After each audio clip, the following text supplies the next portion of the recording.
उत्तर प्रदेश में इस समय एक शिक्षक भर्ती की बहुत ज़्यादा चर्चाएं चल रही हैं, जिसका नाम है कस्तूरबा गांधी आवासीय बालिका विद्यालय। इस वीडियो लेक्चर में आपको इस शिक्षक भर्ती के बारे में विस्तृत जानकारी मिलने वाली है और डिटेल जानकारी हम आपको वो सारी चीज़ें बता सकते हैं जो अन्य आपको यूट्यूब चैनल पर नहीं मिली होंगी, क्योंकि हम स्वतः इस कस्तूरबा गांधी आवासीय बालिका विद्यालय में सहायक अध्यापक के रूप में 5 साल तक कार्य कर चुके हैं। गणित के सहायक अध्यापक के रूप में अमेठी जिले में तिलोई ब्लॉक में हमने 5 साल तक कार्य किया है, इसलिए पूरी डिटेल जानकारी हम आपको यहां से दे सकते हैं। तो सबसे पहले कस्तूरबा गांधी आवासीय बालिका विद्यालय क्या है, इसके बारे में जान लीजिए। तो आप 2-4-10 मिनट हमारे साथ रहिए, सारी जानकारी आपको डिटेल में मिल जाएगी। तो भैया कस्तूरबा गांधी आवासीय बालिका विद्यालय 2004 में कांग्रेस सरकार के द्वारा स्थापित की गई एक संस्था है। उत्तर प्रदेश में और इसके अलावा पूरे देश में ऐसे बहुत सारे ज़िले हैं जहां पर पिछड़ी बालिकाएं रहती हैं। ऐसी बालिकाएं हैं जिनका सामाजिक विकास नहीं हो पाया है, तो उनके सामाजिक विकास के लिए कस्तूरबा गांधी आवासीय बालिका विद्यालय का गठन किया गया। देखिए, आप प्राइमरी विद्यालय भी है, जूनियर विद्यालय भी है, तो किसी को पढ़ना होगा तो वहाँ पर वो पढ़ सकता है, लेकिन सामाजिक विकास एक बहुत ही दूसरी चीज़ होती है। तो सामाजिक विकास के लिए जब बालिकाएँ एक साथ रहेंगी तो उनका सामाजिक विकास अलग तरीके से होगा।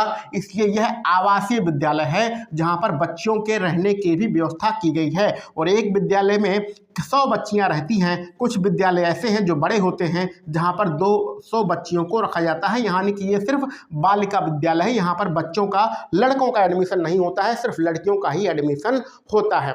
अब दूसरी बात करते हैं, यहाँ पर जितने भी कर्मचारी रखे जाते हैं सब संविदा वाले कर्मचारी होते हैं। किसी की परमानेंट जॉब नहीं होती, किसी की भी सरकारी नौकरी नहीं होती है, सब संविदा वाली नौकरी होती है। तो अगर आप सरकारी नौकरी की उम्मीद कर रहे हैं तो यह सरकारी नौकरी नहीं है, यह पूरी तरीके से 100% संविदा की नौकरी होती है। जब हम कस्तूरबा गांधी विद्यालय में थे तो ये सारे विद्यालय 6 से 8 तक ही थे, लेकिन अब कुछ विद्यालय 9 से 10 हो गए हैं और प्रदेश में गिनती के विद्यालय हैं जो 11 से 12 भी हो गए हैं। तो सबसे पहले 6 से 8 की हम यहाँ पर बात करते हैं। जो अध्यापक होंगे वो संविदा के होंगे। अध्यापक 2 टाइप से होते हैं, आपको पता है 6 से 8 में 8 आपके पीरियड होते हैं, 8 घंटे होते हैं, यानी आपको 8 अध्यापक, एक विद्यालय में 8 अध्यापक रखे जाते हैं, जिसमें से 4 अध्यापक फुल टाइमर होते हैं और 4 अध्यापक पार्ट टाइमर होते हैं। इसका क्या मतलब होता है? फुल टाइमर का मतलब होता है आपको वहीं पर 24 घंटे रहना है, वहीं खाना पीना नाश्ता सब आपको वहीं मिलेगा। देखिए, ये आवासीय विद्यालय है तो सरकार की तरफ से सारी सुविधाएं मुहैया कराई जाती हैं। आपका खाना नाश्ता, आपके दिन भर दिनचर्या के जितने भी काम होते हैं, यानी साबुन तेल मंजन, सब कुछ आपको दिया जाता है। 1 रुपये का भी खर्चा नहीं होता है, तो आपको भी दिया जाता है और बालिकाओं को भी दिया जाता है। तो नियम तो यही है कि शिक्षिकाओं को नहीं मिलता है, लेकिन वो बच्चियों के लिए आता है तो टीचर लोग अपना इस्तेमाल कर लेते हैं। वो सारी चीज़ें अंडरस्टूड हैं। तो ये फुल टाइमर होते हैं जिन्हें 24 घंटा रहना पड़ता है। 24 घंटा, जी हाँ, 24 घंटा आपको रहना पड़ेगा। महीने में सिर्फ 2 आपको छुट्टी मिलेगी, संडे मंडे से कोई मतलब नहीं, आपको 24 घंटा ड्यूटी करना ही है। और इनका जो संविदा का वेतन है वो 22,500 रुपया है।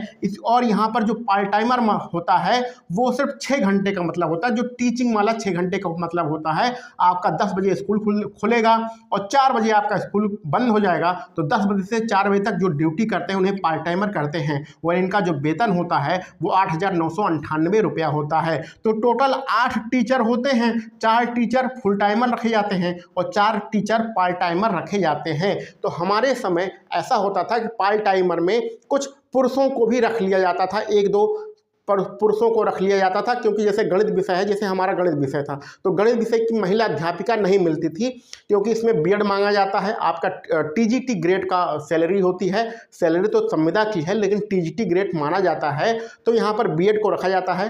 तो जो हम लोगों के समय में क्या होता था कि पार्ट टाइमर में 1-2 पुरुषों को भी रख लिया जाता था, लेकिन अब ऐसा बिल्कुल भी नहीं है। यहाँ पर सिर्फ बालिकाओं को ही रखा जाता है। बालिकाओं मतलब महिला शिक्षिका को ही रखा जाता है। तो ये जो भर्ती है ये महिला अध्यापकों की भर्ती है, क्योंकि ये बालिका विद्यालय है। तो बालिका विद्यालय में सिर्फ महिला टीचर ही नियुक्त होंगी। तो अब चारों फुल टाइमर और चारों पार्ट टाइमर आपकी महिला ही होती हैं। इनका वेतन आपको पता चल गया है। अब आपका सरकार क्या कह रही है? सरकार ये कह रही है कि हम इन विद्यालयों को उच्चकृत करने वाले हैं। उच्चकृत करने का मतलब इसको टीजीटी ग्रेड का 9-10 बनाने वाले हैं और कुछ विद्यालय आपके 11-12 में भी हैं। तो जब 9-10 बनाएंगे तो हमें और टीचरों की जरूरत पड़ेगी और टीचर एक विद्यालय में कितने टीचर की जरूरत पड़ेगी? 7 टीचर की जरूरत पड़ेगी। और आपको पता है ये 6 से 8 और 9 से 10 भर्ती है, तो ये सिर्फ बीएड वालों की भर्ती है। यहाँ पर 6 से 8 सुन के ये मत परेशान होइए कि यहाँ पर बीटीसी वाले भर पाएंगे। बीटीसी वाले यह फॉर्म नहीं भर पाएंगे, सिर्फ बीएड वाले इस फॉर्म को भर सकते हैं। टोटल अगर उत्तर प्रदेश में बात करें तो आपके कस्तूरबा गांधी जो विद्यालयों की संख्या है वो 442 है। टोटल 442 यहाँ पर संख्या है। इस प्रकार एक विद्यालय में अगर 7 टीचर रखे जाएंगे तो आपके पास 3094 अध्यापकों की जरूरत पड़ेगी। और ये सारी अध्यापिकाएं महिला ही होंगी। यहाँ पर पार्ट टाइमर और फुल टाइमर का आप कॉन्सेप्ट समझ गए होंगे। और एक चीज़ और जान लीजिए, ये पुराने ज़माने की भर्ती है। पुराने ज़माने की भर्ती मतलब जैसे हम लोग अभी आदत पड़ गई है ऑनलाइन फॉर्म भरने की, तो यहाँ पर ऑनलाइन फॉर्म नहीं भरा जाएगा, आपका ऑफलाइन फॉर्म भरा जाएगा। जो आपके अखबार होते हैं, 2-3 लोग आपके जो अखबार हैं जैसे कि दैनिक जागरण है, अमर उजाला है, हिंदुस्तान है, इसको आप लगातार खरीदते रहिए। इसमें आपका विज्ञापन आएगा, उस विज्ञापन को पढ़कर फॉर्म भरकर आपको उनके दिए गए पते पर स्पीड पोस्ट करना होगा। और स्पीड पोस्ट करने के बाद आपका हाई स्कूल इंटर जितनी भी आपकी मेरिट है, हाई स्कूल की, इंटर की, स्नातक की और बीएड की, चारों मेरिट आपकी देखी जाएगी। और मेरिट में जिसका नंबर ज़्यादा होगा उसका चयन कर लिया जाएगा। यानी यहाँ पर आपको परीक्षा नहीं देना है, सिर्फ मेरिट के आधार पर आपका चयन होगा। अखबार आप लगातार देखते रहिए, कम से कम 2 अखबार रोज देखिए, वहां पर आपका विज्ञापन आएगा, उस विज्ञापन को पढ़िए, उसके आधार पर जो फॉर्म आएगा उसको भरिएगा। फिर उसके दिए गए पते पर स्पीड पोस्ट कर देंगे। उसके साथ में आप लोग अपनी मार्कशीट तो लगाएंगे ही। स्पीड पोस्ट करने के बाद जब वो कार्यालय में पहुंचेगा तो आपकी मेरिट बनाई जाएगी और मेरिट में जिसके ज़्यादा नंबर होंगे उसका चयन कर लिया जाएगा। और एक चीज़ और बताना भूल गए हैं कि यहाँ ये जो भर्ती होती है ये जिले की भर्ती होती है। ये जो भर्ती होती है ये जिले की भर्ती होती है। अभी हम लोग जितने भी फॉर्म भरते हैं वह प्रदेश स्तर पर फॉर्म भरते हैं, यानी पूरे प्रदेश का एक ही फॉर्म आता है और उसको हम लोग भरते हैं। ऐसा यहाँ पर बिल्कुल भी नहीं है। ये कस्तूरबा गांधी आवासीय विद्यालय जो जिले की भर्ती है, तो हर जिले का अलग अलग फॉर्म आएगा। जैसे कि अभी कुछ दिन पहले 6 से 8 में, ये 6 से 8 में अयोध्या जनपद का फॉर्म आया था, उससे पहले लखनऊ का फॉर्म आया था। तो अगर आप दिसंबर महीने का ही अखबार उठा के देखेंगे तो आपको 6 से 8 में अनेक जिलों के फॉर्म निकल के आएंगे, वो आपको दिख गए होंगे। तो अगर आप 9-10 का फॉर्म भी अभी आपको जनवरी के लास्ट में या फरवरी से दिखना स्टार्ट हो जाएगा कि यदि आप 9-10 का फॉर्म भरना चाहते हैं तो जनवरी लास्ट या फरवरी से आना स्टार्ट हो जाएगा। अगर 6 से 8 का फॉर्म भरना चाहते हैं तो दिसंबर महीने के ही पुराने पेपर देख लीजिए, या अभी से आप पेपर देखना चालू करेंगे तो अलग अलग जिले का अलग अलग फॉर्म आता है, उसको आपको भरना है। तो ये सारी चीज़ें आप समझ गए होंगे। टोटल 3094 पदों पर भर्ती होगी। ये जो भर्ती है 9-10 के लिए, 6 से 8 वाली भर्ती अलग है, ये अलग अलग जिले की अलग अलग आती है। ये जो लिखा गया है 9 से 10 में, यहाँ पर 3094 पदों पर भर्ती होगी। और ये जो भर्ती होगी ये सिर्फ विज्ञान वर्ग के लिए होगी। जो कक्षा 9-10 में विज्ञान वर्ग पढ़ाया जाता है उसके लिए होगी। अगले साल कॉमर्स वर्ग और कला वर्ग की अलग से भर्तियां आएंगे। तो उम्मीद है यहाँ पर आप सारी चीज़ें समझ गए होंगे। और यह जो भर्ती है सिर्फ बीएड वालों के लिए है, यहाँ पर बीटीसी और डीएलएड वाले फॉर्म नहीं भर सकते हैं। तो उम्मीद, हाँ, अब आप मेन टॉपिक की बात करते हैं कि क्या यह फॉर्म भरना चाहिए अथवा नहीं भरना चाहिए। जैसा कि आपको बताया है ये संविदा की नौकरी है। देखो भैया, अगर आपके घर में प्रॉब्लम है और पैसे नहीं हैं, प्रॉब्लम है, आप सोच रहे हैं कि मुझे कोई भी नौकरी मिल जाए, कहीं की भी नौकरी मिल जाए, तब आप ये नौकरी कर लीजिए। अगर आप 1-2 साल तक तैयारी करके ये आपके अंदर हौसला है कि मैं सरकारी नौकरी ले लूँगा, कहीं ना कहीं मेरा चयन हो जाएगा, उत्तर प्रदेश में प्राथमिक शिक्षक भर्ती आएगी उसमें हो जाएगा, उसमें नहीं होगा तो मैं केबीएस में चला जाऊँगा, नवोदय में चला जाऊँगा या बिहार में चला जाऊँगा, कहीं ना कहीं मेरा चयन हो जाएगा। अगर आपको ये उम्मीद है तो यह फॉर्म कभी मत भरिएगा, क्योंकि इसके चक्कर में मत पड़िएगा। क्योंकि देखो, नौकरी मिलना एक अलग चीज़ है, लेकिन जब नौकरी मिलती है तो हमें बहुत सारे काम भी करने पड़ते हैं।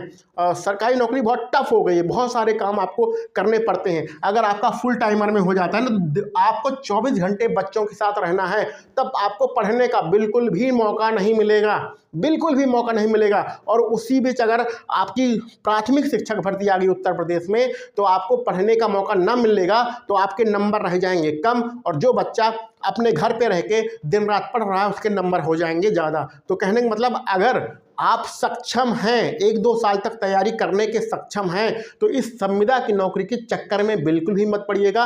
हम लोगों ने भी ये नौकरी ड्रॉप करके तब आपका 69,000 शिक्षक भर्ती की तैयारी किया था, जिसमें सिलेक्शन हुआ था। ठीक है, तो अगर आप सक्षम हैं तो इस संविदा की नौकरी के चक्कर में पड़ने की कोई जरूरत नहीं है। यहाँ पर जो आपका वेतन दिख रहा है 2250 रुपया फुल टाइमर का, और पार्ट टाइमर का जो वेतन दिख रहा है, इसके चक्कर में अगर आप पड़ गए ना तो कभी भी सरकारी नौकरी मिलना मुश्किल हो जाएगा। ठीक है, लेकिन अगर आपके घर की परिस्थिति कमजोर है तो आप इसको कर सकते हैं, थोड़ी दिनों के लिए, 1-2 साल के लिए करिए, उसके बाद अपनी तैयारी करिए और फिर कहीं सिलेक्ट हो जाइए। तो ये हमारा इसमें ओपिनियन है, डिसीजन है कि कस्तूरबा गांधी आवासीय बालिका विद्यालय की चर्चाएं बहुत चल रही हैं, बहुत सारे लोग इसके लिए परेशान हैं, लेकिन आप इसके लिए बिल्कुल भी परेशान ना रहिए। अगर आप सक्षम हैं तो सरकारी नौकरी की तैयारी करिए, कहीं ना कहीं सरकारी नौकरी लीजिए, संविदा के चक्कर में पड़ने की कोई आवश्यकता नहीं है। कस्तूरबा गांधी में बहुत सारा वर्क लेना पड़ता है, मेंटली आप परेशान हो जाएंगे अगर वहाँ पर वर्क करेंगे। हाँ, अगर आपको वही नौकरी करनी है, पैसा चाहिए, तब बात अलग है। तो ये मेरा ओपिनियन है, डिसीजन है कि अगर आप पढ़ना चाहते हैं तो सिर्फ अपनी पढ़ाई पर ध्यान दीजिए, सरकारी नौकरी लीजिए, किसी भी प्रकार के संविदा नौकरी के चक्कर में ना पड़िए। और इसके बारे में अगर आपको कोई डिटेल जानकारी चाहिए तो कमेंट बॉक्स में बताइएगा, वहाँ पर हम आपको सारी डिटेल जानकारी उपलब्ध करा देंगे। आप लोग न्यूज़पेपर पढ़ते रहिए, वहाँ पर 6 से 8 की भर्ती के विज्ञापन निकलते रहते हैं, और 9 से 10 के जो विज्ञापन होंगे वो जनवरी लास्ट अथवा फरवरी से आपको दिखाई देने लगेंगे। तो चलिए मिलते हैं अगले वीडियो लेक्चर में। आप सभी लोगों को वीडियो देखने के लिए बहुत बहुत धन्यवाद।